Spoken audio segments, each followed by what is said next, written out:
welcome to my channel. If you guys are new, welcome to the diary. My name is Tamika, but on here I am Diary of a Mixed Kid. So I haven't filmed since December and it's January, so welcome to 2026, y'all. This is my first video in 2026 and I'm a graduate from college. No more college content, y'all. So if you guys want college content, you're gonna have to go back in a new season, in a new year, and I'm super excited. And that's why I feel like I took so long to like come back. I know I was supposed to do Vlogmas, girl. I was on a roll for like a few days and then it really hit because towards the end of the year, towards the end of the year was graduation and moving, and I had like there was a lot. I don't even know how I thought I was gonna accomplish Vlogmas, but y'all didn't really miss that much. If you guys follow me on my social medias, then you do know it's Diary of a Mixed Kid on everything. So if you feel like you missed out on something, go on Instagram or TikTok, because short form content was just so much easier to make during that time. I had two trips. I went to New York, and then I went to New York. I went to Missouri, and then I went to Florida, and I went to the Bahamas, which was crazy because I've never been to four of those places, and I went there in a span of 2 weeks. Then I had my portfolio showcase and then graduation. Then I went back home for a little bit, spent time with family in Colorado, and then I came back to AZ. So that's just how everything has been going, and it was a lot, but I'm happy to be at a place of stillness. We'll get more into it, but I am going to be taking out my braids because I've had them in since the Bahamas trip, which was like a month and something, which I mean they're not that bad, but they're definite. Like, I was hiding it, but it's been time to take them out. We're just gonna chit chat and talk and yeah, catch up. There has been a good amount of people who are new. We start 2026 with 1.25k, and yeah, which I am so grateful for. And there's times where I'm kind of ghost for a little bit, and I don't even expect to be ghost because like I said, I'm always like I'm gonna do this, and then college was just colleging. There was so much happening, but I'm praying I'm at a place where like creating my own schedule for real, which I was kind of doing in college, but a lot of stuff, and now I'm just here. And yeah, I don't know how many braids I have, but what I do know, whew, it feels so good to take these out though. Oh my gosh. I was reflecting on all of my videos on my channel, and just like the growth and maturity through the years. Like, I've really vlogged it all, and I was just like, there's a lot of learning. And it's funny because like when I started my channel, I was like very lukewarm, and you'll see the inconsistency and like bathe along the journey, and just like now it's just like so different, kind of like my faith journey. Not saying like back then I was just wilding, but I was choosing and picking when I wanted to. So before we get into this video, make sure to subscribe. We're gonna get started. I have this pre-shampoo, and then I have some oil up there I'm gonna do just to help the process. I should get like a pin or something just to like choo choo choo. I really don't feel like going out there. Maybe when I'm like halfway done or like cutting it, maybe I should cut it. I don't know how we're feeling, but during that. But yeah, comment down below what is one of your New Year's resolutions, even though we like kind of halfway in to the new year. Oh, it's so crazy. Like we not a month in, but we close, about to be. But yeah, so I guess I'll tell y'all some of mine, just a little. So this year I'm going to make a prayer like envelope board and a prayer board, and because I used to always make vision boards, but I decided I'm going to do a prayer board.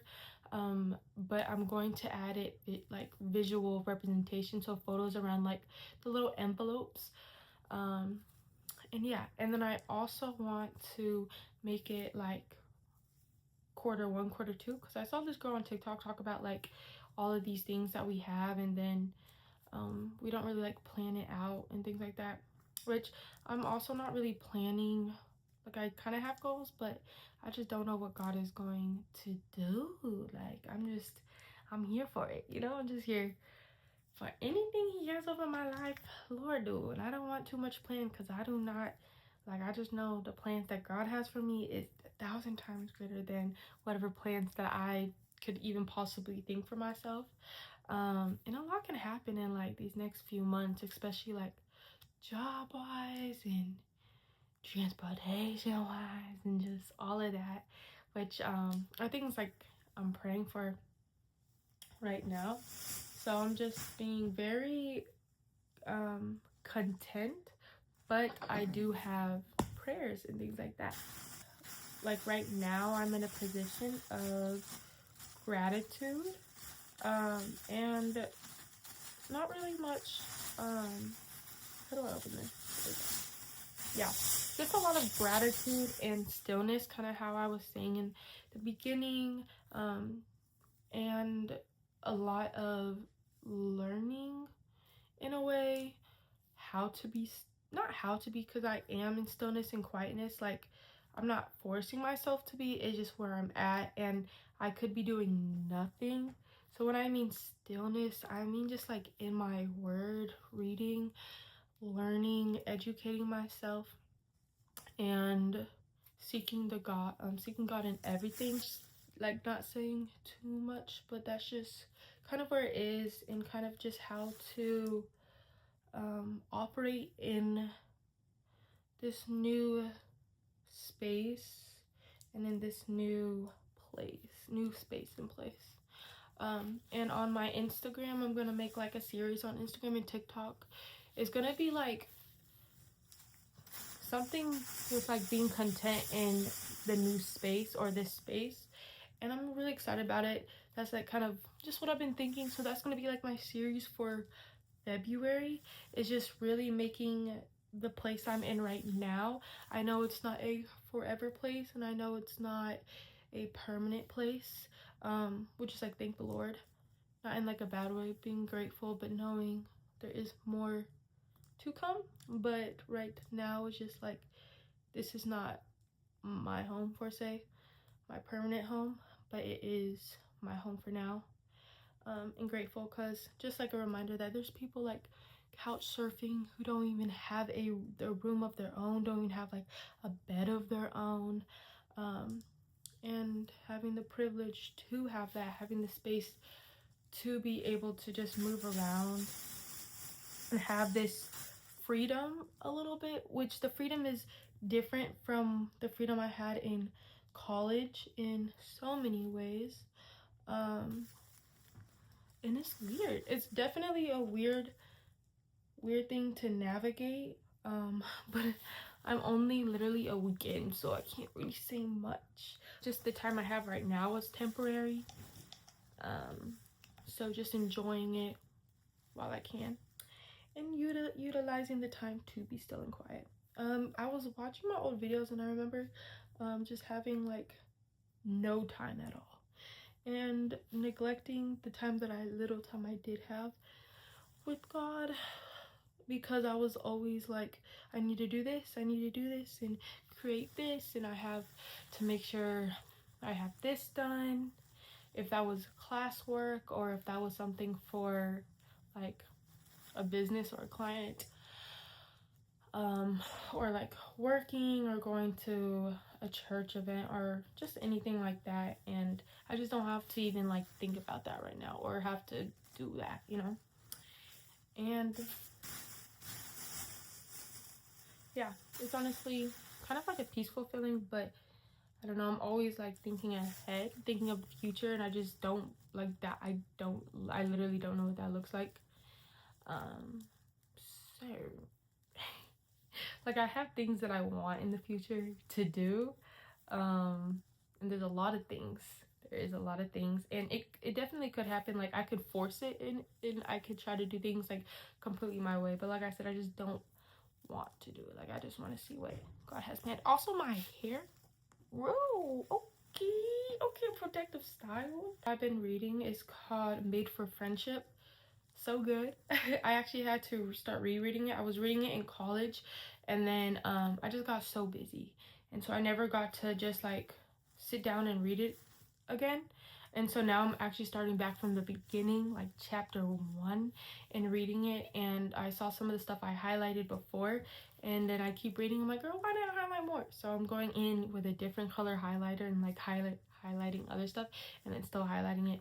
And it's just so good. Like in 2026, I want to like read more and listen to more podcasts. And if I am watching like YouTube videos, it is mostly like things to get better at instead of just like entertainment, because I really want to fill my mind with things to learn, just like cooking and meal prepping and paying more attention, because I feel like I've never eaten like the worst of food, but I have like binged or like just like in the moment like, oh, I need this, you know. So getting better at like when I crave things and alternatives. Like I love fruit and I love sour stuff. No, I love candy and I love sour stuff and like fruity stuff. So the alternative that is like fruits. And I love to put limes on my like lime juice on my grapes, because ooh, it like satisfies like that sour like crunch into like juicy crunch. So good. Yeah, so I've been loving that. I love green apples. They're like that sourness, and then I was adding caramel, but now I'm gonna start adding Greek yogurt and Greek vanilla yogurt. So good. And another thing that I'm focusing more on is my, well, I guess I've always done this, but like just using my scale more, because I have like a little like food scale, and I've been on the scale just like scaling out my protein, like because I have protein powder, and I a lot of times I don't like the taste of protein powder or the texture, but I've been putting it in my oatmeal, which I don't even like oatmeal like that, or my oats. And I've actually been eating it, and it's like, okay, like my mouth is maturing. I feel like it'll wait, and I'm like, okay, girl, do your thing. Finding recipes on Pinterest and actually doing them. Like I've done a few, like I've really like think like I'll say 4 that I've really liked is this cheesecake. It's like this cheesecake, I guess you can make it into like overnight oats, but it's like this cheesecake pudding, but it's like low carb and like no sugar for real. And so yeah, so that, and then I love a burger bowl. I'm not really into bread that much, I'm not gonna lie. Like every time I eat burgers, I always end up taking off the bread anyways, and it sometimes it hurts my stomach. So I make sure, like one thing I do is turkey meat, like turkey, ground turkey. I can't really do the pork or beef that much, like it hurts my stomach. But with birria, I love birria. That's like the only thing, even though I know it'll hurt my tummy in the long run. But yeah, and then like, so yeah, burger bowls. And then the third one is like making my own little mini pizzas, and I make that with 0 carb like tortillas, and then this like sauce, a little turkey pepperonis and some mozzarella on there, and it's so good. And you just put it in the oven or the air fryer. That's another one. So that's 3. And then the 4th one I've been really liking is it's just tacos. I love me a good taco. Get you the 0 carb tortillas, and then some ground turkey, even some chicken, some cheese, some lettuce, some tomatoes, and calling it a day. Ooh, I also love cauliflower bites, like buffalo bites with like buffalo sauce. Or sometimes I'll just like do a broccoli and cauliflower with like different seasonings. So we just talking about food now. See how I love food. But yeah, so like I said, just like those little things, just paying more attention to like what I am eating. I feel like in college it was so hard because like there was food places all around me, and I was like, okay, I'm gonna eat like the healthiest thing here, the thing with most protein. But like if I feel accomplished like being able to make my own food. And yes, for 2 years I had like my own apartment, but not like my own apartment. If you know, at GCU you share a living room and a kitchen and a bathroom, but then you have your own room. And with that, there were some people like cooking, well, roommates who would cook, or there would be roommates who didn't really like do the dishes, or just like, I don't know, there was just a lot of factors, or the living room space, and just there was a lot of factors to things. And so I think that kind of just made me not want to cook in the living room and not want to like put food and eat. And yeah, like no dish, but yeah, I don't want to speak too much on that. But I just, yeah, and I ended up just like trying to find healthier options. And I kept telling myself like, oh yeah, I am gonna cook, or I am gonna meal prep. And I had like the income to, because I was working, but I just still chose not to. I chose to like DoorDash or just eat what was on campus. And I was just trying to make sure it was like protein heavy, but like I said, just the accomplishment and just being able to cook more for myself, and just like know that in the future, like I'm just practicing now, because I never really cared about cooking. Like honestly, like I love food, but like I rather just like always thought of like I'd rather just buy it. Like I do not have the patience to make all this food and then eat it. Like I'm gonna eat it during it, and then I'm gonna get tired, and I'm gonna be like, actually I don't want to make this. And like I feel like I always try to make like meals, but it never ended, because I would make like one thing or a part of it and then get like, okay, I'm done.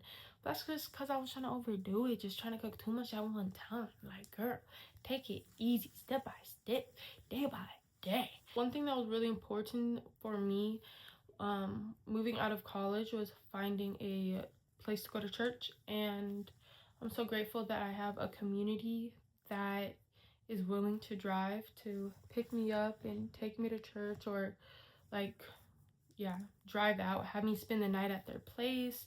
And this is like multiple people that were like, oh yeah, like if you need a ride, like I'll pick you up and all of that. And I'm just like, oh, thank you. Or yeah, or just being like, oh, you can come to church with me. I ended up going to the church I was going to before I went to FCC, which you guys know. I was going to FCC, and I love that church. Like I love that it is spirit filled. Spirit filled. The worship is amazing. The pastor, his wife, all the way down to like the volunteers and the people who, well, not volunteers, but the people who serve, they like so there's something different. They built different. No, I'm just kidding, but it's genuinely one of the only churches that I've went to and been like, I want to come back. And I want to come back because I just feel filled. Like every time I go there, I feel filled, I feel convicted, I feel like, oh dang, you know. And not saying I didn't experience that at some of the other churches. It was just different. And I'm not saying that the church I am going back to isn't a good church. It's amazing. All the people there are really loving and caring and all of that. But I feel like, you know, I just yeah, like, you know, when you just go to a church service, or you experience a church and you go back and it's like yeah. And I've never been around so many loving, caring, I'm not gonna say black people. Like a lot of times there's some people who are just mean, or just like ugh. And I've never experienced that at FCC. So I think that is why I'm just like, oh wow, like I feel like I see so many people who look like me, you know. or I see so many like different people there, and it's not just majority. I'm not gonna say the word because y'all gonna finish it for me. And that was just different for me, growing up, like seeing church from two POVs and not really understanding it. Like I just saw it as black church and white church, and of course like now that I'm older it's just completely different. But I just didn't feel accepted or didn't really like any of them at one point. But just, you know, seeing things from a different lens, a Christ-like lens now.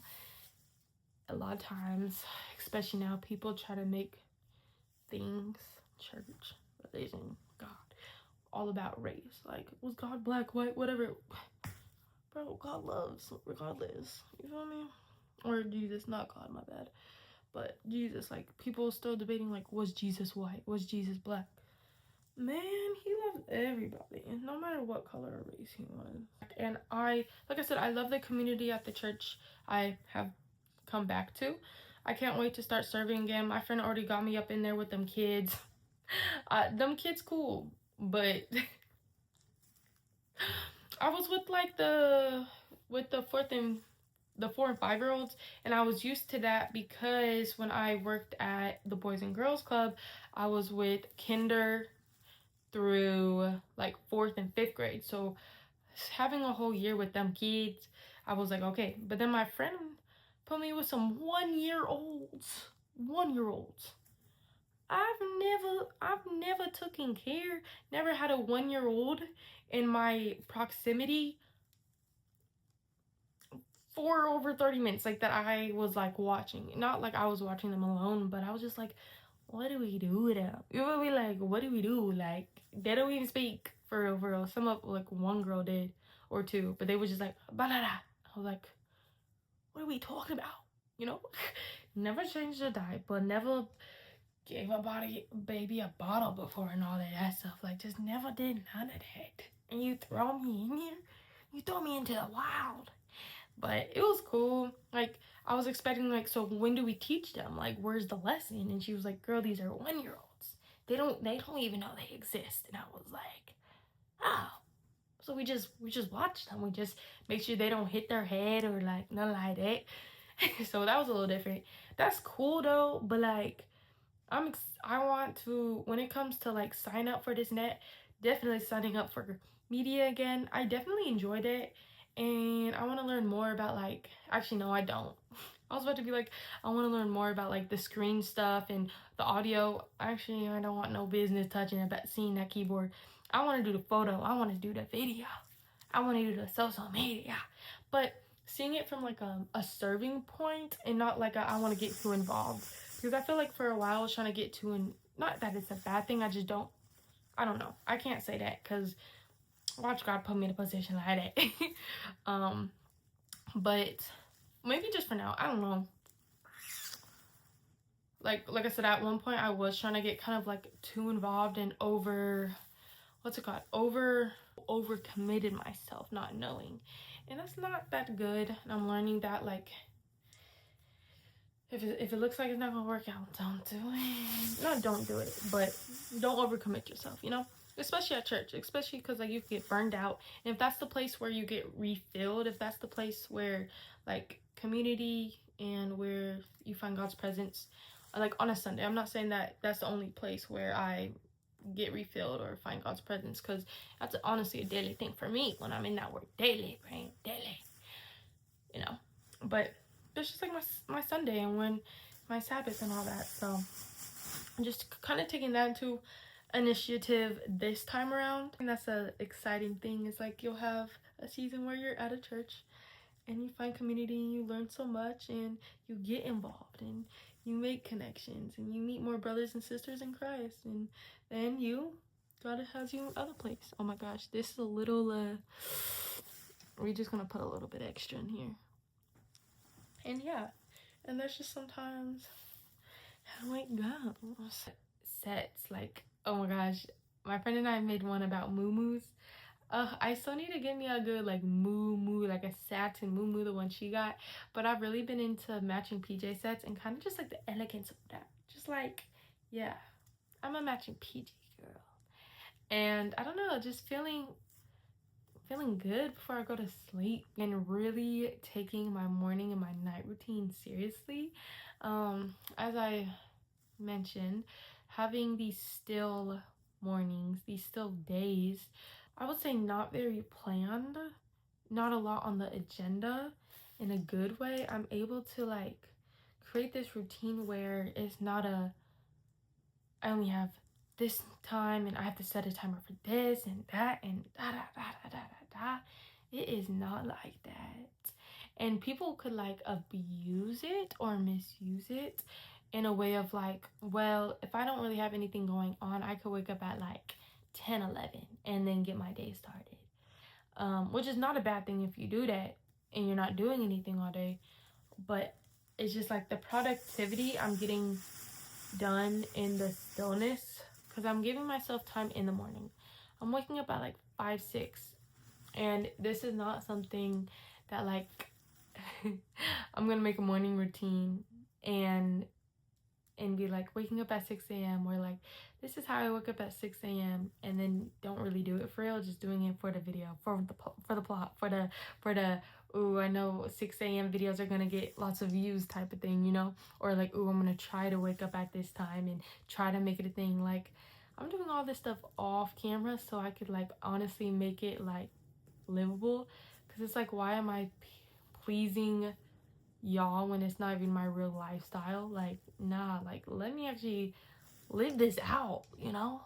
Just like living for God, let me actually live it out instead of just living for the social media. But that's a whole nother story. No, but for real, just waking up, I've been praying, like praying, and not just for like an hour, like 2 hours. And there shouldn't be a time limit on like when you pray, but before in college I had to low-key set a time. I had to be like, okay, I'm gonna pray for like 10-15 minutes and then be in my word for like 5, 10, 20, and then I have to start getting ready and I have to do this. And I always had to put myself on like blocks, which right now I don't have to. Like, that's what I'm saying. I'm so grateful for that, because I can just really get I feel like what God has to download into me in a way. And that's also not saying that you have to be in his word or be praying for like 3 to 4 hours for you to hear something from God or nothing. Like, everyone's different, everyone's relationship with God is different, but I feel like God knows me inside out, my weaknesses, my strengths, when I'm really listening, when I'm half asleep doing things, when you know, when I know what I'm like reading, when I don't know what I'm reading and I don't understand, or when I'm thinking about other things and my thoughts go other places when I'm in my word and I'm just not understanding it at one point. And I think that honestly does happen a lot, is like I will start reading the word and I'm like, oh yeah, this is good, and then some big words pop up or someone's name and I'm just like, what just happened? And then my mind starts going other places, and then I read a chapter and I'm like, oh yeah, I'm done. But I don't even remember half I read. I remember that good verse, that good, like, ooh, it made me feel good verse. Or ooh, and it kind of vanishes, and now it's like, no, what's that deeper understanding? Why those words that I get tripped up about, what does it mean? Like, and it's so cool. I have a study Bible, so like I'll read maybe a few verses and then go into the study section and see kind of what it's talking about. And then sometimes it gives me other scripture references, so then I'm like going into those scriptures and then I'm like putting it together, and I'm going to commentary, the Blue Bible. If you guys don't know, that's really good for commentary. And really just seeking his word when I don't understand it. And then it's like these other verses or like this commentary that I'm like, wow. Like, before I was just skimming it and like, ooh, I don't know what that means, So let me just keep going. But maybe it might be that like that extra digging, that extra hunger to understand what I'm reading, to know God's word. And I wasn't getting that in college because I was not making the time for it. And I can't make the excuse that I didn't have time. It was the time that I was neglecting, or just not, like, there's things I could have done. Like I could have went to sleep earlier, but I was like, well, I need to get this work done and then I can go to sleep, you know? And yeah. Or I would wake up early and then maybe like pray for a little bit and be like, okay, I'm gonna finish this assignment and then I'm gonna do my Bible time. And then I would only leave like 5 or 10 minutes for Bible time, and that'd be it. I'd be like, okay, well, now I gotta go to class and do this and that and that and that. And I feel like there's different forms of worship, of course, like not just being in your word or praying, but like also listening. But I felt like I was starting to like listen to more worship music than even, got to a point where then even praying and being in my word, I was like, well, I have some time, let me just like listen to some like worship music, and that's my form for the day. Like no scripture, nothing like that. And I just realized when I start my day with God and throughout the day, I prioritize just like talking to God, like, hey God, I'm starting to feel this way. Or like, hey God, what like what should I be doing? Like just little things like that. And yeah, just taking those moments to realize like, hey, or when I'm in the car waiting for my friend or something like that, or there's just a little bit of time, I'm on my phone too long, or if I see my words are starting to get like aggressive or a form of like gossip, if I'm like, whoa, let me not, you know, like it could be like an influence, like because I don't really talk about like my friends to other people and stuff like that, but I feel like I have realized like I'll watch Christian influencers or like people and all that, and I'll be like, dang, and then I'd be talking to my other Christian friend like, did you hear that? Or, and I'm like, I don't even know these people for real, like why am I even like, girl, bye. Like I'm too invested. um and yeah, and those are the things that I'm like, I don't want to even like, just stop that now, Lord, because when I get a family, when I have kids, I don't want to be caught up in all of that stuff. Like I want to be able to be mature, and so when my kids start like getting to an age where that is like a normal thing, like gossiping or like even, you know, getting anxious or starting to feel some type of way, I will notice it, you know, and be able to help them. um but yeah, I don't know if that kind of made any sense, but kind of just the things that I see that I've done that is not like, you know, not the best and not leading me to Christ or any of that, just to stop it now and realizing like, what are those things, how do I get to that point, and just like cutting off like those, you know, rooted things and just making them dead so that it doesn't result to other things. Like laziness is a big one, and I think sometimes I get super lazy or get super just like overwhelmed and feeling like, ugh, like I'm just not doing anything with my life. Like let me just sit here and like pout about it, or just be like like just stay in bed all day. Is, I think the root of that is thinking too ahead of like the things that I want to do and I just haven't started, and then like I start thinking of the past, like dang, if I would have done this and that, and then I'm just like, girl,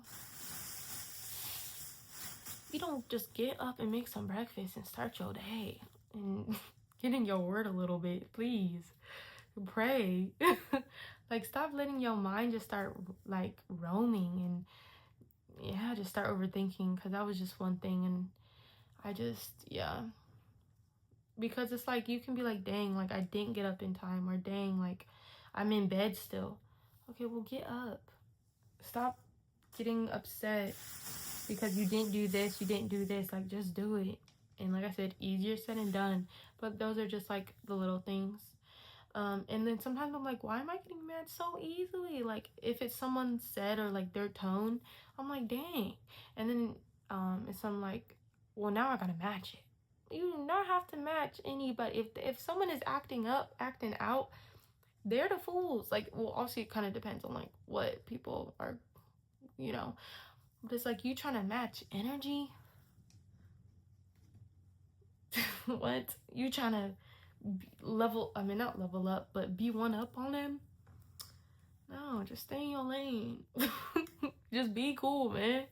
I know that if I'm gonna live this walk, live this life for the Lord, I'm going to be set apart. And there is multiple verses like that. And you got, if you really, that salt, that light. And you can easily get distracted if you're not not careful, but what was it, caring enough. I've also slowed down when reading my word, because there's so much to it. There's like so much background information that I never really decided to stop and pause on, especially in the Bible and like the timing of everything. And a lot of times I would get like my word from church and then call it good. Like, oh yeah, like I'll revisit what the pastor said next Sunday. But that was a good word though. I'll like write the verse down, like on my mirror. You know, read it every day. That's cool. But I realized that going in depth in my own time and seeing what God reveals to me, maybe through what the pastor says. And I would say one way that I've just been staying kind of motivated is like, I think just like my hunger just to want to love like Jesus. And it all began with 2 summers ago, not really knowing what like love really was. And at first I was doing it like, I don't really know how to love someone else, like a man, and I don't really know how a godly man is supposed to like love me per se. Like, of course we say, well, like love how Jesus loved and all that, but like I don't even know, you know, because I never really took the time to understand or to really like be in his presence or kind of just like see it from that point of view. Because like, yes, I know he does good things, like, and he does bless me and things like that, but it's like, I don't know, like I've really realized the importance of relationship with God. And this can translate to people. When life gets really difficult, when life gets hard, how does that relationship with God like feel? And what does he show me? And how am I acting during that towards him? Am I acting like annoyed, upset? Am I like kind of like tuning him out because I'm annoyed, or only seeking what I want to seek from him during this time, you know? Instead of it being like, oh God, what do you have to reveal to me? Or just like kind of reflecting on things. But every time I'm like, ooh, I am doing this or that, let me get into the word and see like what you want to reveal to me and like what you want to tell me. And I need to be quiet and kind of take down this hidden agenda of I'm annoyed, I'm upset, and I want to shut out my feelings in a way, but like give me the answer instead of like, God, this is how I'm feeling. I don't really know how to get over it, but I know that your word says, and just help me learn more. And I think every time I open up my word, I'm like, God, I just pray for wisdom and knowledge and understanding of it in the season where it's difficult. And it does now reflect in my like relationships, if you know, like with friends or and things like that, of you know, when maybe I get upset or annoyed, or I'm going through something, and or someone else is going through something, and how to like kind of help them, and how to be able to comfort them and love them, because of how God is kind of showing me how to do it in a way, and how I'm like approaching it, and things like that. So that's like really cool. Ooh. And also seeing God not of like just like this higher power, but honestly like my father in relationship, and not just like someone I go to when oh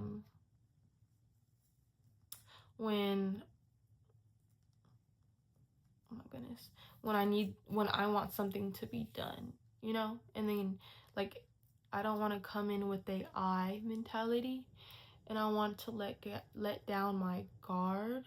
And I don't have to come in so like when I'm in my prayer area, when I'm in my stillness, my quiet time with God, I don't have to be loud for him to hear me, you know.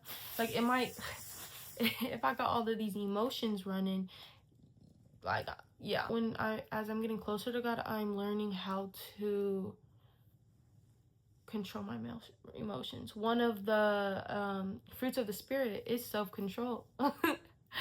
And we all have the fruits of the spirit, and it's just like God helping us do it.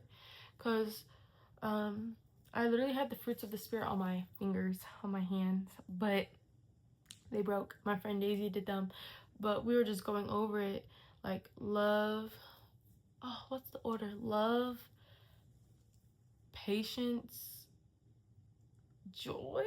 Oh, y'all, don't get on me. Love, patience, joy, peace. I know those are the top. I know those are the four. And then it goes kindness, goodness. What are the two other ones? Kindness, goodness, gentleness, self-control, and faithfulness. Okay, I know I kind of said it out of order. But like those are the fruits of the spirits, and you could have those fruits, you know. And learning how to not walk into them, but just understand them. And I just want to be able to be like, yeah, that's one of the fruits that I used to struggle with. There was a few fruits I used to struggle with, and just learning how to like just not struggle in a way. But it's so beautiful. Oh my gosh, another thing is the armor of God. The importance of putting that on daily. Ephesians 6:10-19. Let's read it together. Finally, be strong in the Lord, in his strength and might. Okay, time. Finally, be strong in the Lord and in his strength and might. Put on the full armor of God so that you will be able to stand firm against the schemes of the devil. For our struggle is not against flesh and blood, but against the rulers, against the powers, against the world forces of this darkness, against the spiritual forces of wickedness in the heavenly places. Therefore, take up the full armor of God, so that you will be able to resist in the evil day, and having done everything to stand firm. Stand firm, therefore, having girded your loins with truth, and having put on the breastplate of righteousness, and having shod your feet with the preparation of the gospel of peace. In addition to all, taking up the shield of faith, with which you will be able to extinguish all of the flaming arrows of the evil one. And take the helmet of salvation and the sword of the Spirit, which is the word of God, with all prayer and petition. Pray at all times in the Spirit, and with this in view, be on the alert with all perseverance and petition for all the saints, and pray. And that, it goes on, but that's where it finished in here. but this is good. This is by Priscilla Shear talking about this, and it's crazy because I went on a mission trip to Utah. And you guys are like, what? Yes, I went on a mission trip to Utah a year ago, coming up for spring break. Yeah, last spring break. And it was so, like, when I tell you God be just doing things that you don't even comprehend. I did not think I was going to go to Utah and be with the Mormons. Like, it's crazy because my thought was last spring break, I thought I was going to go to Costa Rica for the second year and yeah, be out there with the women fitness area and determining if I wanted to do Costa Rica for the next summer. And that is not what happened at all.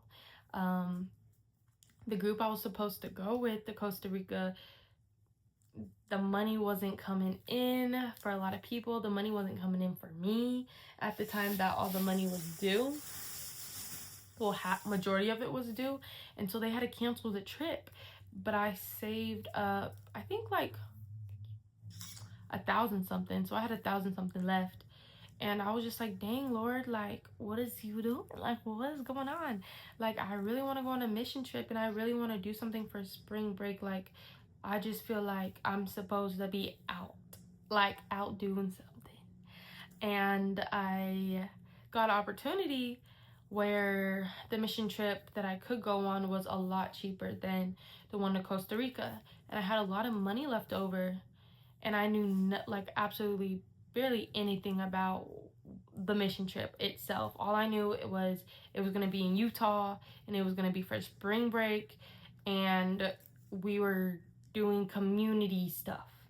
That's like all I got told, all I told my parents, and they were like, okay, do you know much about Utah? And I was like, no, I don't really know much. I just know that there's Mormons there. That's all I know.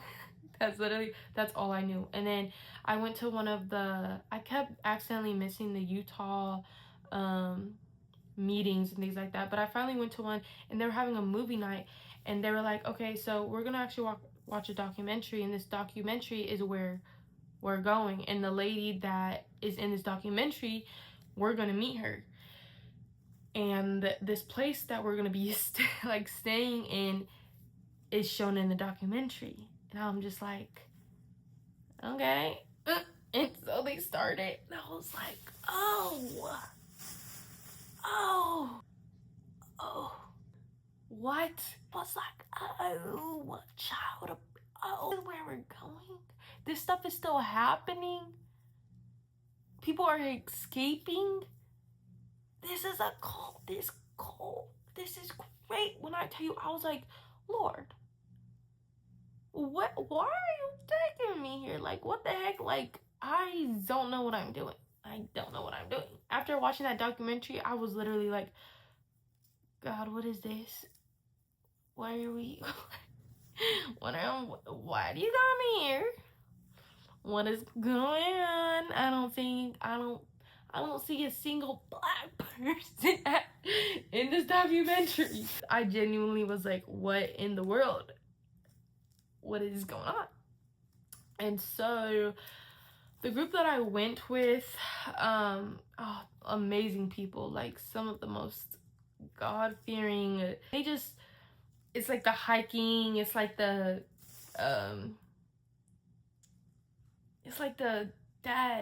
aesthetic. I don't know how to explain it. Just like earthy, not like hippie-ish vibes. I don't know how to explain it, but it was cool, you know. It was cool. I really don't know how to explain it. Like, yeah, I don't know, but it was very diverse too. Like, let me not just, yeah, it was very diverse too. But yeah, we took a van there. I don't know how many hours. Shout out Jenga for driving all the way. And it was an experience that I literally was like people are still riding horses to like get places. I don't know, I just never seen that. And it was just very, it was like a dark place, honestly. And I was just like, whoa, this is different. Not saying, when I went to Costa Rica, there was parts where, like, I don't know, it was like survival mode for like people in Costa Rica, and all that they had was their faith a lot of times to depend on, and all of that. And so taking me from, in like their culture and everything, and taking me from doing like spreading the gospel and doing that there to coming to Utah, where people like were kind of like deceived, is that the word? And like obviously in a cult and brainwashed. And I don't even want to say his name because his name just gives me chills, like, ugh, just to think about the things that this man did and is still living. It's just like, ugh. In the family, I don't know, I mean, there's still people who practice that stuff, and I think they said there's like a small population. And when we went to where it was happening, you could tell that they're very like reserved, and it's like bordered off, like it's kind of crazy. It's like their own place, like, and then you just live around it, like it's regular life happening around this place. And it's like they're completely turned off from reality. Their schooling is so different. We had an opportunity to actually go to I forgot if it's called an LDS or FLDS. Oh, I know there's a difference. One is like when they're not part of it no more, but they're still Mormon. And then the other one is like they're part of the really like strict like cult thing. But so we went to a school where like it was only those type, I don't want to say those type of kids, but the learning was just messed up. Let's just say that. And we went to the rooms because we were moving stuff. So we were doing community service, like we were moving stuff for this lady. And there are, like I said, some people who are not like part of the cult but are still Mormon, who's kind of live in that town. And then there's people who get out this cult and are just completely like their lives are ruined. Oh, and I'm not saying some of them become Christian. Like some of the people we talked to were like, oh yeah, like I'm a Christian now, and like, you know, and I found a relationship with God. But there's a lot of people who get out of this cult and then kind of just like forget about religion, or forget about wanting a relationship with anyone, because they were so hurt from someone that they believed, and probably family. And once you're out, you like are so disconnected from your family. But we were listening to this one girl who was like, well, I still am connected with my family, I still talk to them. And so I don't know how strict, maybe it like depends on the family, or I don't really know. But like I said, it was definitely a assignment. And the thing about it is there is a church out there called Dream. Well, yeah, there's a little church, but they have a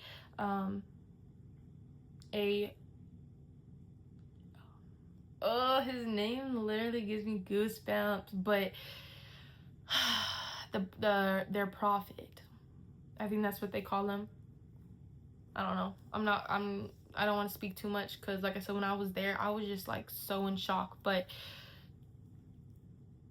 the man who was head of the cult, his mansion got turned into a like facility living place for people who were trafficked, in a place where like if you escape, like you can go there.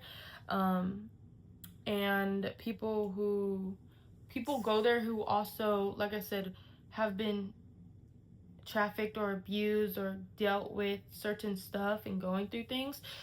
So we didn't just hear and get to talk to like Mormons.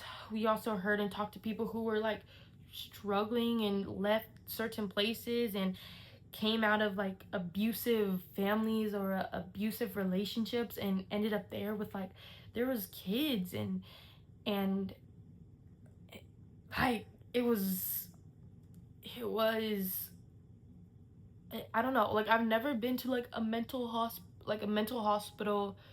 I've had family members who went, and I'm not saying it was like a mental hospital, you know, but there was things people were honestly dealing with, and it was very to the extremes where they had to leave and they had nowhere to go, or they had to leave and this was a place where they can kind of start over, and things like that in this place. And it's crazy because like it's such a dark place, but but in this huge dark place there's this church, and there's this place, there's this house, there's this mansion that was like, it was disgusting, like the things that were happening, but God turned it into this place where people can come and brought good in it, has brought good in it.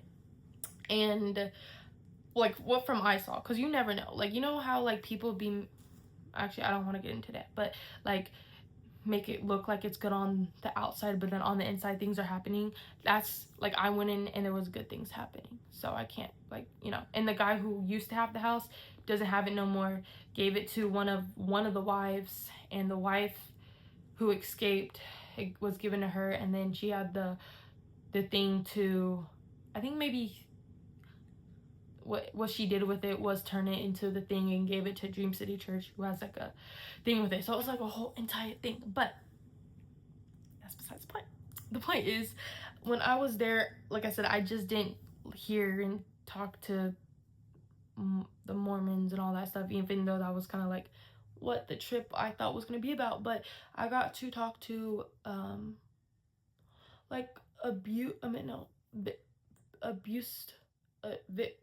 victims who were like abused, trafficked, and I got to talk to kids, and it was just really, I feel like for me it wasn't that hard to hear, because there is a lot of stuff in my family where a lot of crazy stuff has happened. So like the people, when they were telling these stories, and there's maybe other students or other people in the room that were like, oh my gosh, like this is crazy, like that was so heavy, like how do you deal with that? I'm like, bro, I've heard, like, I have family members who have been through that, or did crazy stuff like that, or decided to still stay, and it's not a thing I couldn't handle, you know. And I think also that's like a goth thing, you know, like people, like, I'm not gonna, but one of the women's stories was very hard. And I remember she was telling me, and two of the people who was on the trip with me had to leave the table. They were like, it was just very heavy, like it was just hard to listen to, like I couldn't listen to it no more. And they were just like, well, how could you stay for it? Like, how did you feel after it? Like, how do you feel? And I was just like, I don't know. Like, I didn't feel drained from it. And like, yes, like I had, what is it called? Like compassion, sympathy, empathy, like all of that. And it was like just wanting to be heard. Like they just wanted to be listened to. And it's not like I was asking questions or nothing like that, because like that's traumatic. Like I'm not gonna ask questions and make someone live through those moments, but like a few of these people wanted to genuinely tell me their stories, and it's not like I had an answer for them, because I personally have never been through it, but I just encouraged it. Like I was like, okay, I've had a aunt, or I've had a cousin who maybe not to those extremes, but been through something, and kind of like, this is how they are now. Not perfect still, but got through it. And then they're asking me like, how did they get through it, or like how did they find God through it, or like blah blah blah blah blah blah blah. And I was like, well, this is it, and like my family like helped do this, or all of that. So I don't know, and it was weird because it was in the moments where it was just a few people. Like when people are in a room and they were telling like some of their testimonies, it was a lot. I feel like at that point it was a lot, because like, I don't know, I don't do well with like big circle like groups. I do well in little groups with like one or two people where you can just really connect. And I also have realized that like when you're in big groups, sometimes you don't share everything, like, and you don't want to be personal with like everybody, because not everyone will understand it. So, and like judgment and all of that. But when you're like in smaller groups or you get to really know someone, they're more likely to give you more information. And not saying like people easily open up to me, but I'm just willing to just like listen if someone needs to just say something. And I just kind of ask God just to tell me or give me kind of like, what do I say to this, you know? Because I don't have the answer to a lot of things that the people were going through there. Like, and I've never experienced it for myself, but I have been impacted by some things emotionally because of family, and then they come live with us, and it's like I'm living it without, like, like, when you get like secondhand smoke or like secondhand high, like you're not the person really like puffing it, but you're around it, so you start feeling, or like all of that is because of the person around, kind of like getting infected in a way. I was used to get mad at God. I'm like, God, like, why is my family like this? Or like, why do we have to go through this? Like, it's not my like mom and dad and sister going through this, but it's like the aunts, the uncles, the cousins, and now they're here. Like, now they're in our life, and we have to like take care of them or like be around them because like my parents are letting them in. And like, I just don't understand why it's always our family. And it's just so much bigger, as I'm getting older. I'm like, I'm able to connect with all of these different people, not because I've experienced it myself, but God has put me in positions where I've had to like see it, not like actually be in it. So I don't know, it's like, oh, okay. And yeah, I think I'm really grateful for the people I've been able to meet, like on the mission trips like I've been on, and I would love to go on another one. I really want to go back to Costa Rica this year. If that is like for a short-term mission trip or a long-term mission trip. Long-term, I know people say like a few years and stuff. When I say long, I mean like a few months. And if I mean short, I mean like a few weeks. But we'll see what God has in store when it comes to that. There is an opportunity at my church to go to Uganda. So I went to Ghana. It's a YouTube video. I didn't go to Ghana for missions. I just went there for like kind of like a vacation and just learning. And I learned a lot that I kind of was like turned I'll be honest, not turned off by, but I was like, I don't want to go back. It was just so much spiritually that I literally felt overwhelmed on a spiritual level. I wasn't even there for any mission or nothing like that. Like, I don't know, when I was there, I just felt drained. Like, I was ready to leave. And not saying it was like a bad experience. I just don't think I don't think I was spiritually prepared for all the things that took place. But I'm so grateful that I was protected, and that I was able to experience it kind of in a way. But I think because of that experience, I kind of got like a fear of going back in a way, and like I shouldn't be fearful. But also, Uganda and Ghana are two different places in Africa, you feel me? And probably where we'll be is completely different from where I went. And I say that just because when I was there, we did a lot of tourist stuff. So I don't know if they're like, when we did the tourist stuff, if they're just being super extra, or yeah, I mean, that's just probably not super extra in a way, but like very like ancestors. Connect with your ancestors. Your ancestors are here. Welcome back. This is the homeland. And like, that's probably honestly like kind of how it is, but I feel like my homeland is in heaven. I don't know. But and they're like, there's gonna be a time when like you connect with your ancestors, and then all of you guys will go up to like to the end, and they're waiting for you, and like all of this stuff that like you could easily, I feel like, get caught up in. And I was just like, no, I know that the only ancestors. The only people waiting for me is in heaven, and they're already there. Like, they're not like waiting until they turn over into like all this stuff, and they're not giving me superpowers, and they're not giving me this energy. Like, the only like energy or anything I get, only strength I get is from God and stuff. And that might be stepping on some toes for some people in some cultures, but bro, read that word. Read that word, because that's all I can say. I was not getting caught up in it, and like I said, I was just getting drained because every place we went to, they were on that. And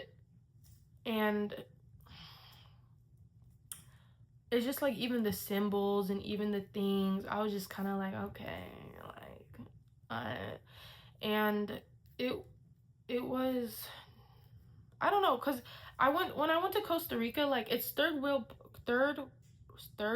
poverty, so like the houses and things like that, they were kind of a little worse, not worse, but kind of like a little like than in Ghana than in like Costa Rica. But when we were in Costa Rica, we were kind of in like the middle class, but like low middle class. Yeah. And in Ghana, where we stayed at the Airbnb, was probably like, I don't know, it was gated, and it was really nice where we were. But then when we were with the everyday people, because my aunt wanted to experience that, it was just definitely giving third world country. And they have, you know, their tribes, and they have their kings and queens, and they have their villages and things like that. And the music was really cool. It was really good. The food was really good, I'm gonna say. And just, people are really beautiful out there. It's just, there's just a lot of hidden stuff that I couldn't mess with. They made it seem so like trying to invite you in, but because they knew we were tourists, they were trying to also get that money. And I'm a college student. I got no money. So they're like $1, $2. Girl, we were traveling. Africa was the last place we went to before coming back to the US. And we were in Europe. Europe is expensive, so I spent majority of all my money in Europe. So by the time we got to Africa, I had $2 to my name. My aunt was the one buying me stuff. So they looking at me like, can I get $1? And I'm like, girl, I'm on my last dollar. Not saying I wouldn't give it to them, but I was like, I want to, like, if I'm gonna give this to someone, like, I'll give it to like one of the kids, like, on the street, not like y'all who probably make so much money from us tourists coming here and things like that. We went to like the huge shopping mall thing that they have, like in this huge like warehouse, and there's like all these like different little spots and stuff. And I gave my last few dollars like as a tip, and right away she's like, thank you. And I was like, you're welcome. you could have that. But yeah, it was, I don't know, it was just kind of hard because like right when we got off the airport, people were trying to get our bags, and then we were like, no, we good, and they're like, no, and then they were like, and I was like, dang, y'all talking about welcome to your homeland, y'all trying to take my and I mean, I understand, like, they're trying to do everything to get something because they don't have a lot there, but it does get a lot. And like, I even talked to some people who, like, I have friends who are from different parts in Africa, and they kind of say like, yeah, they'll try to like get money out of you and stuff like that because they know you're American. Like, you walk out, you breathe different, they know. And you'll get a swarm of kids around you, or yeah, a swarm of kids, or like little like ladies like, buy this, get this. And I was just like,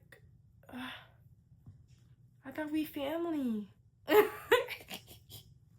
They talking about my brother, my sister, but low-key, that's how that's just how it is.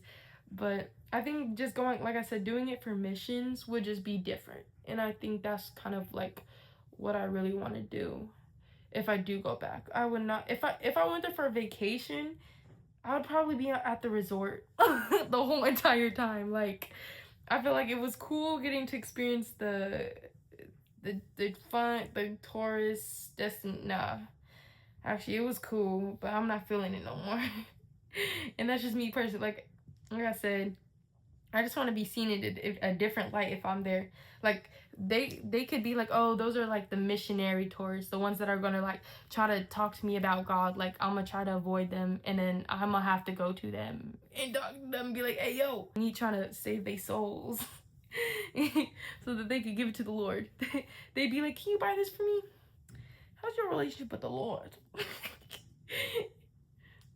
No, I'm just kidding, but low key. But anyways, and then I saw that there is a huge, like, well, like I said, I can only say when I went to Ghana, it's either Muslim or Christians, but culture is heavily impacted in that. And yeah, we went to a naming ceremony, and I think that was towards the end of the trip, and that's where I was kind of just like done. I remember we had our naming ceremony, and I think the next 3 days I was just not like feeling good. And like, a lot of people are happy to get their African name and hear that their ancestors chose their name and have to do all of this stuff, like ritual stuff, but I just wasn't really feeling it. And my cousin and I kind of just both like reflected from it and was just like, nah. Nah. I remember going back onto the airplane after the whole thing, and I was talking to this lady, and one of the things that she was talking about was the slave dungeons. And I went to the slave dungeons because that was another tourist spot that like my aunt had us do, and it just was so like, it was a lot.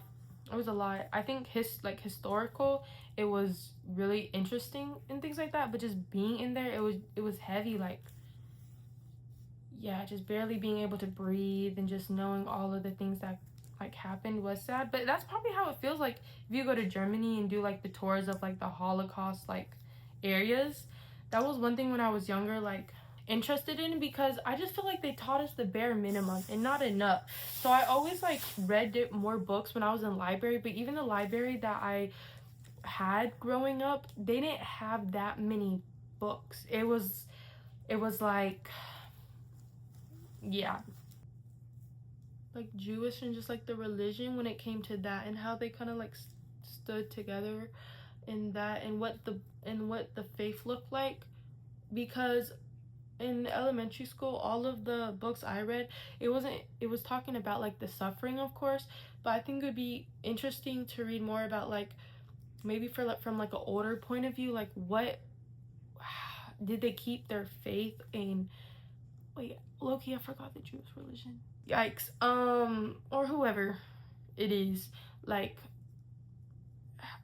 how their faith was during that time and what that looked like.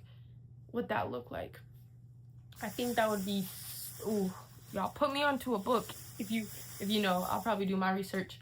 But yeah, I have another book called Hearts of Fire, and those is about 12 different women's stories in other countries, or just like I think women like on a mission. So good. I'm gonna reread it because it's so good. And yeah, it just reminded me a lot. I know I'm like still all over the place, but I don't know, just culture in different places, and then how people find God. No, not just find God, but find Jesus and become Christians, and then like the underground churches and the risk, you feel me? And then even like people from the US, they become missionaries and go out the country and have to talk about the Lord and spread the gospel in like kind of like a secretive way, and then like build this community of believers that and one of like the things that kind of like fire me up is the say like there's certain places where they don't even know who Jesus is, or they're not even religious. They don't even know that there's not even a Bible in sight. Like there's 0% Christian. You feel me? And like that one person, or just show love and able to bring a leader or someone to God, and it really changes a whole village, a whole country, a whole city. And I don't know. And I've had the questions that's like, well, like if someone never heard about Jesus, or someone never knew this or that, or that they had to give their life to God, like, well, when they go, they won't go to heaven because like they didn't accept Jesus in their heart, and blah blah blah. I don't got the answer for that. I don't know how God do that, how God determines that. But one thing I do know is that like if we're sent on like this earth to spread the gospel and get people to know God and get people closer, like doesn't that make you want to do it even more? Like you might not have the answer for judgment day, because that's what God will like determine. But like wouldn't you want the opportunity to at least be able to plant a seed? You might think that this person that you talk to, or like these group of people, they like, you might think that, oh dang, I didn't touch nobody, or I feel like no one gave their life to Christ. You never know, like something that you say to someone, or maybe it's even an action that you do, like just being like, I'll pray for you, or being like, hey, like, how are you today? God loves you. Just like little reminders, they might be like, wait, that person talked about like this God thing or this Jesus thing, like let me just, or you give them something, you give them like a verse, or you give them a Bible, or I don't know what it is, you give them a little Jesus, and they like somehow find it in their bag or like something like that, and they're like, wait. And it's like you never know who is hungry and at what time and when. And that's like that beautiful thing, is like you're there to plant the seed, and then God is gonna God's gonna be the one to make it grow. He's gonna water. Hey. And sometimes we get this pressure of like, how many people am I going to get to like follow Jesus and things like that. And sometimes it's not even about the amount, it's about that one person that God has for you to touch. It is like, yeah. And you never know how you can impact like one person, and what that one person can like do for other people. And just a reminder that it is never about us. It is never about us. It's about others. It's about others. God will pour into you so you can pour into others. That's why that quiet time, that still time is so important, because yes, it is refilling us so we can pour back out. And then the great thing about it is we can come back to God and he will pour back into us.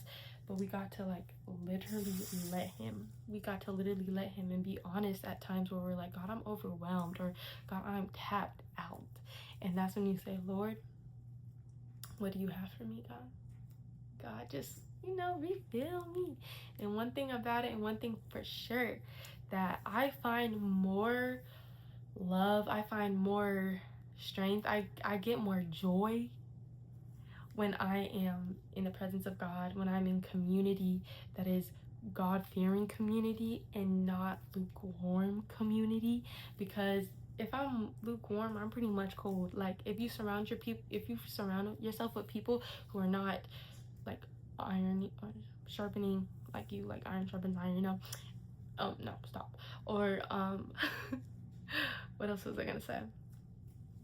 Who are not keeping you accountable, and you're not keeping them accountable, like, yeah, and you guys are like falling back into the same things that you guys kept saying that you're not going to do, but you're like, you know what, we'll just do this last time. Or like, oh, we're not supposed to be doing it, but let's just do this last time. And it's the last time, and the last time. How are any of you guys getting better? And if it's a whole community of y'all, and y'all like bring each other down, like, you gotta determine, are y'all really trying to get closer to the Lord? And if you are, maybe you gotta step out, or maybe you gotta say something. But when you're in a community of God-fearing people, like, yes, you guys might struggle, but you guys are helping each other and putting each other up in a way that is just very different. And I've been in both of those communities. I'm in God-fearing community. And I've also been in a community of people where it was very lukewarm. It was very like, oh, we're not supposed to be going out to the club or drinking, but like this last time, or like, hey girl, you're not supposed to be doing that. Girl, you can't tell me that because you literally was doing something like da da da da, and bringing up that. But I feel like the people that are in my life now, it's not always bringing up the past in like in a way of like trying to hurt you, but it's kind of like, if something is like, hey, I see that you're struggling again, or like, hey, you've gotten so far, like keep on going, and God's got you. You need a verse, you need some prayer, like let's do it. And it's not like to judge you or to hurt you or anything like that, but it's to build you, and that it's from genuine love. And I feel like that also comes with discernment, because when you just see like how God loves you and how God's people love each other, and that is, I feel like, the difference. When you start finding people who genuinely love God, they know how to genuinely love others. Not saying that they're perfect at it, but I am not perfect, especially when it comes to communication with others and being consistently. But one thing I can say is I'm always seeking God for that, the ways how to, instead of seeking man or seeking society. Like, one thing I would say is I used to think like relationships with like men, and I used to be like, well, they have to do this for me and treat me like this, and like like if they don't set up like the roses and the balloons and all of that stuff and get me this much stuff on Valentine's Day or for like my birthday, or when they're asking me out, they don't really love me, or like, nah, like like they're not really like a man or none like that. Or if they don't say these certain things, which a lot of the time was like just like worldly compliments and things like that, like nah, don't mess with them, like they don't really know. And like if they don't make this much, or like blah blah blah blah blah, and it's like, well, what does the word say about a godly man? And it's like, oh, nah. And or just like friendships and just like relationships in general, because our society, our world could have these like expectations that are just like, one, so unrealistic, and two, I'm not counting everyone out, but a lot of the people who do this stuff do it for show, and then you never know like what's actually happening behind the scenes, like of like, or even what's happening behind closed doors. Like, yes, it could look like you set this couple to a standard because the guy does all of this and shows it, or this girl does all of this, but then you never know what's happening behind closed doors, and you have these expectations of like, oh yeah, they're like this, and the man acts like this, so I want my man to act like this. And you have this mentality of like, you're not doing enough because you're not like this. And then you find out the guy that you were trying to hold your boyfriend to or your husband to is not perfect, and was like cheating on his wife the whole entire time, or abusing her, or like doing that. And not to say that everyone is doing that, or influencers, or like pastors, or nothing like that, but it's like, why are we having standards of how people should act and be to other people, when it should be like kind of like to God? Not saying that like your husband has to be God, gotta be God-fearing. I think when I was younger, I saw that I did not meet the qualities of a godly woman, but and I feel like I didn't even meet the qualities of a worldly woman, you know, the stereotypical ways you're supposed to act and be, and there was just too many to try to like but at least I know that God's word is true, it's real, and it's breathing, and God loves me where I'm at, and I know where I want to be, and where I can be. And like I said, I'm not perfect, but at least it hasn't changed. I'm gonna say that. Like, one thing about God's word is it hasn't changed. It's still the same as it was when God spoke it. it was written. And because one day being thick with thick thighs is the standard, is what everyone should look like. The next, it's being skinny, your legs need to look like, your thighs need to look like this. If you're 1 pound over, you're ugly. Like, what? In my word, they don't say that. In God's word. And a lot of it is spiritual. Like, it's what's on the inside is what reflects on the outside. And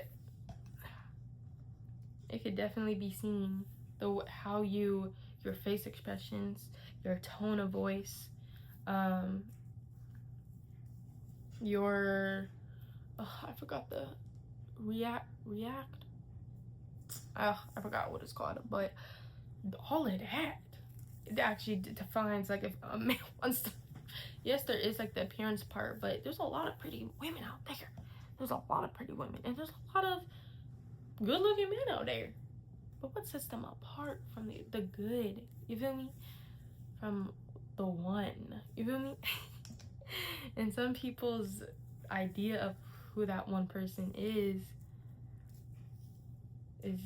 their ideas from a worldly perspective, or a worldly view.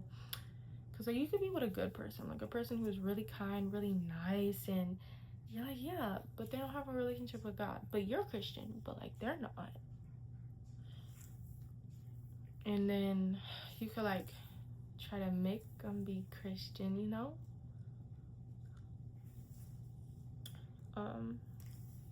Which has never worked for me, I'm gonna be honest. Like, I was lukewarm a lot, and I was like, well, actually, I want to start focusing on God now. So, like, you have to too. And, like, trying to force them to do all of this stuff. But initially when I met them, that's not even an expectation or a standard I had for them. So it's like, now you're 3 months into a relationship, and now you want them to start getting closer to God, but you didn't even really portray. You're like, yeah, I'm Christian, but, like, we can still do all these things. But three months down the line, now you want to start taking God seriously, and they're looking at you like, okay, like, whatever, like, I kind of want to be with you, so I'll just go through the motions, but I'm not really gonna be down for it. Like, does that hit home for anybody? Let me know. But it was just too much. And so now, just growing with someone who, you know, sharpens you and pushes you, and the man is okay. I was literally in the store, I was thinking about this because I was like, dang, like, I feel like men sometimes are just like, don't know when a no is a no, and, like, they are trying to pursue you, like, kind of crazy, kind of hard, and I'm like, ugh. But, like, God created men to, like, be able to pursue him, and women are only supposed to pursue men. Like, men were supposed to do the chase, women are not supposed to do the chase. And I'm not saying, like, boom, boom, but y'all are supposed to chase God and it together. It's like, you know. But that's besides the point. The point is, yeah. And I feel like one thing that women are honestly supposed to do is, like, nurture and, like, love, you know. Not saying that, like, men can't do that, but I'm just saying, like, the roles. There's definitely, you know, verses and things like that, which I'm still learning, so don't get on my head about it. But this was my thought when I was in the store. I was all like, okay, wait a minute. People, okay, yes, there is these things, you know, and people will manipulate or, like, go so crazy. Like, yes, a man is supposed to pursue, but, like, to the point where you're harassing someone, they don't want you. But, like, oh, but men are supposed to pursue, and women get mad when, like, a guy tries to pursue.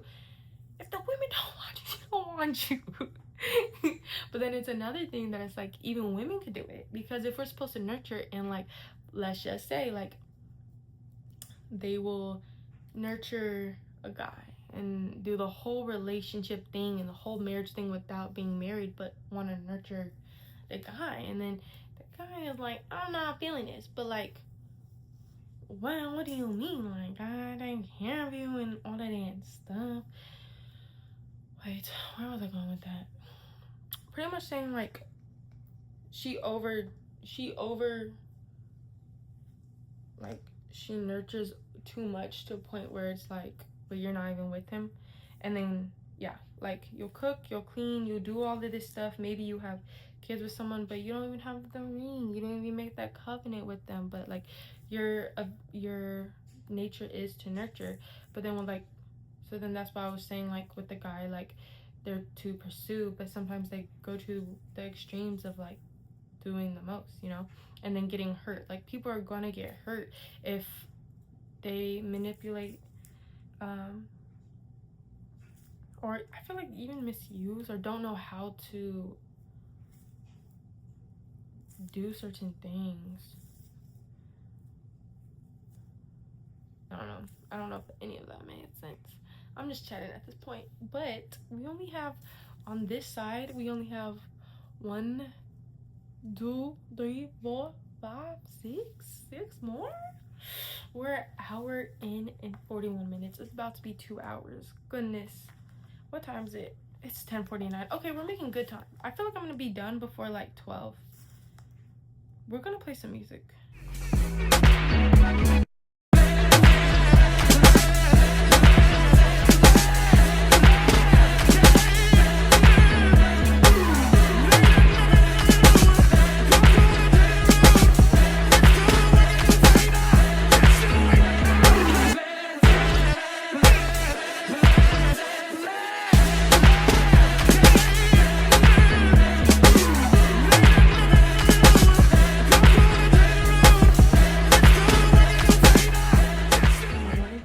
Update you guys because I did the time lapse and then I just dipped. Sorry, I had to check real quick. It's literally 1:16, and okay, in my book, that's literally like I said I was gonna get done at 12 and it's 1:16. Like I'm gonna get done with my hair before 1:30. Well, just taking it out, and that's all I was talking about. Also, we ran out of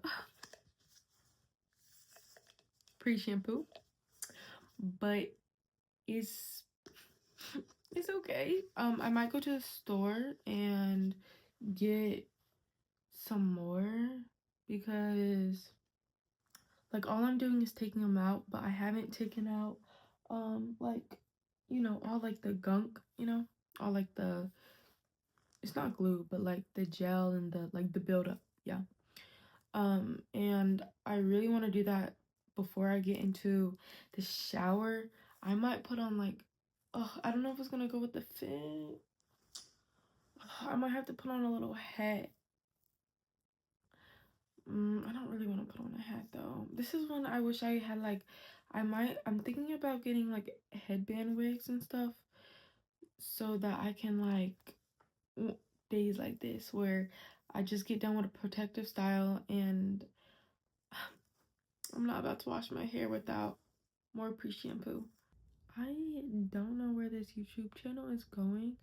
I'm just gonna leave it all up to God. Like yeah, God is, that's the game plan is God. Wherever this YouTube channel goes, I pray that it's in the Lord's direction and that it reaches whoever it needs to reach, and let my words be of you, Lord. Speak through me, God, in the rest of this journey, Lord. And I just pray, Lord, for consistency in whatever that looks like, Lord. Day, God. Lord, I pray, Lord,